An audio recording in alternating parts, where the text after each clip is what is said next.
अस्सलामुअलैकुम वरहमतुल्लाहि वबरकातुहू। आप देख रहे हैं मेरा यूट्यूब चैनल मरियम शाहिद। आप सब लोग कैसे हैं? उम्मीद है अल्लाह के फजल करम से सब ठीक ठाक होंगे। तो आज मैं आपको साबित मसर बनाने की रेसिपी दूंगी। उम्मीद है आपको ज़रूर पसंद आएगी। और ये आप इसको चावलों के साथ भी खा सकते हैं और इसको रोटी के साथ भी इंजॉय कर सकते हैं। चलें आइए रेसिपी स्टार्ट करते हैं। तो सबसे पहले हमें चाहिए होंगे इसके लिए 2 मीडियम प्याज, 1 टमाटर और 1 पाव मैंने मसल लिए हैं। तो 1 गुट्टी लहसुन की हाफ चाहिए होगी। तो सबसे पहले हमने अपने मसल को अच्छे तरीके से वॉश कर लेना है। इसको ध्यान से साफ़ सुथरा कर लेना है ताकि इसमें कोई मिट्टी का ज़रा ना रहे। तो उसके बाद मैंने 3 गिलास पानी डाल देना है।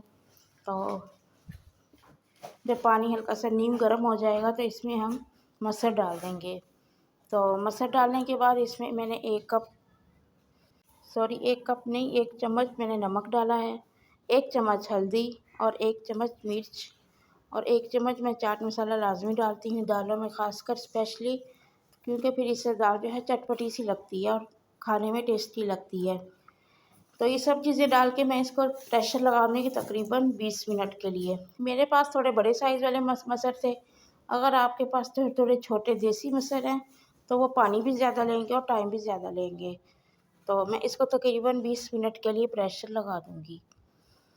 तो जब तक हमारा प्रेशर लग रहा है दाल में तो हम दूसरी साइड पे इसका तड़का तैयार कर लेंगे। तो तड़के के लिए हम सबसे पहले चाहिए होगा एक छोटा पैन। इसमें हम हाफ कप ऑयल डाल के हल्का सा नीम गर्म कर लेंगे और दो बारीक प्याज जो हमने ली थी उसको बारीक बारीक सा काट लेना है। तो प्याज जो है हमने हल्का सा गोल्डन करना है, ज़्यादा इसको जलाना नहीं है क्योंकि हमें जो है ना जली हुई प्याज पसंद नहीं है, इससे भी टेस्ट भी थोड़ा अजीब सा हो जाता है। तो पास खड़े होकर इसको हल्का सा फ्राई करते रहेंगे। दूसरी साइड पे जो मेरे मसर हैं वो भी अल्हम्दुलिल्लाह प्रेशर में गल रहे हैं। तो इस तरह दोनों काम साथ साथ हो जाएंगे तो हमारे मसर जल्दी रेडी हो जाएंगे। तो जब तक मेरा मसाला रेडी हो रहा है तो तब तक आप लोग बताएं कि आप मेरी वीडियो कहाँ से देख रहे हैं। और अगर आपको मेरी वीडियो पसंद आए तो लाजमी इसको सब्सक्राइब, शेयर और कमेंट ज़रूर कीजिएगा।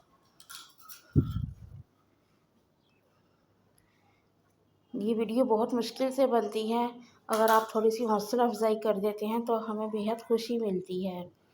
तो जो साथ साथ मेरे प्याज भी गोल्डन हो रहे हैं और साथ साथ हमारी बातें भी चल रही हैं। प्याज थोड़े से गोल्डन हो जाएंगे फिर हम इसमें अदरक लहसुन का पेस्ट डालेंगे। अदरक लहसुन का जो पेस्ट है मैंने थोड़ा सा इसको मैश कर लिया था, पहले ग्राइंड कर लिया था ताकि जो है बाद में इतना टाइम ना लगे उसको तड़के में। तो हमारा जो ये मसाला है ना ये अच्छे तरीके से फ्राई होना चाहिए, तभी हमारी जो दाल है वो अच्छी बनेगी।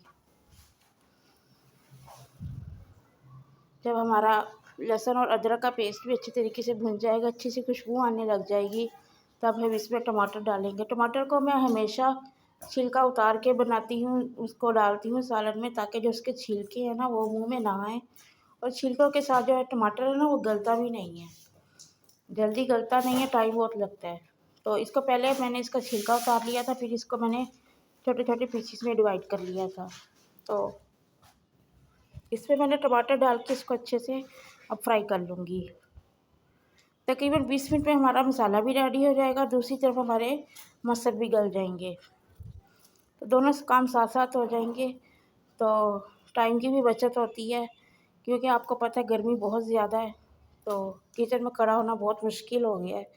तो इसके बाद हम आधी चम्मच कलवंजी डालेंगे। कलवंजी मैं लाजमी सालन में डालती हूँ, इससे बहुत अच्छा टेस्ट आता है। उसके बाद आधी चम्मच मैंने ज़ीरा डाला है। तो इसको भी अच्छा सा गोल्डन कर लेंगे। आपने दम वाली आग में रखना है, भी इसको बिल्कुल आग को तेज़ नहीं करना वरना ये जो है हमारा मसाला जल जाएगा और टेस्ट में इसका फ़र्क आ जाएगा। देखिए माशाल्लाह से मेरा मसाला बिल्कुल रेडी हो गया है और अब मैं मसर चेक करूँगी। तो मसर चेक करने के बाद मैं आपको बताती हूँ। देखिए माशाल्लाह से मैंने अब इसकी आग बंद कर दी है। अब मैं इस मसर को चेक करती हूँ कि हमारे मसर गल चुके हैं कि नहीं। तो ये मैं आपको थोड़ा सा बाहर का व्यू दिखा रही हूँ। तो माशाल्लाह से हमारे मसर तैयार हो रही हैं। बहुत आसान रेसिपी है, आप बिल्कुल ज़रूर ट्राई कीजिएगा। तो ये देखें मेरे मसर बिल्कुल रेडी हो चुके थे। तो इस पर मैंने मसाला डाल दिया। मसाला डाल के इसको ज़्यादा नहीं पकाना, क्योंकि मैंने जो है सालन को थोड़ा पतला ही रखा है, क्योंकि फिर ना ये जो जब ये ठंडा हो जाता है ना, फिर थोड़ा सा ये गाढ़ा हो जाता है। तो इतना भी पतला नहीं रखना, अगर चावल के साथ खा रहे हैं तो ये इतना ठीक है, लेकिन अगर रोटी के साथ खा रहे हैं तो इसको थोड़ा सा इसका पानी खुश्क करना होगा। तो माशाल्लाह से मेरे मसर रेडी हो चुके हैं। अब मैं इसके अंदर धनिया डाल दूँगी और इसको गार्निश करूँगी, और इसके बाद मैं आपको इसको बाउल में डाल के भी दिखाती हूँ। माशाल्लाह से अल्लाह ताला की शान, अल्लाह ताला की नेमतें, हम जितना भी शुक्र अदा करें अल्लाह ताला का बहुत कम है। माशाल्लाह से इसकी खूबसूरती, इसका टेस्ट बहुत ही लाजवाब था। तो मैं आपको दिखाती हूँ इसको बाउल में डाल के। माशाल्लाह से देखिए इसकी कंसिस्टेंसी, ना ज़्यादा पतले हैं ना ज़्यादा गाढ़े, क्योंकि ठंडे होने के बाद थोड़े से फिर गाढ़े हो जाते हैं। अगर पहले थोड़े से गाढ़े कर दें फिर वो थोड़े हार्ड हो जाएंगे, और फिर वो खाने थोड़े से मुश्किल हो जाते हैं। देखिए माशाल्लाह से अल्लाह ताला की शान, बहुत खूबसूरत मेरे मसर तैयार हो चुके हैं। तो अब मैं आपको इसकी फ़ाइनल लुक दिखाती हूँ। आप ज़रूर ट्राई कीजिएगा, इंशाल्लाह आपको रेसिपी ज़रूर पसंद आएगी। अगर आपको रेसिपी पसंद आए तो इसको लाइक, कमेंट्स और शेयर लाजमी कीजिएगा। दुआओं में याद रखिएगा और अपना बहुत सारा ख्याल रखिएगा। अल्लाह हाफिज़।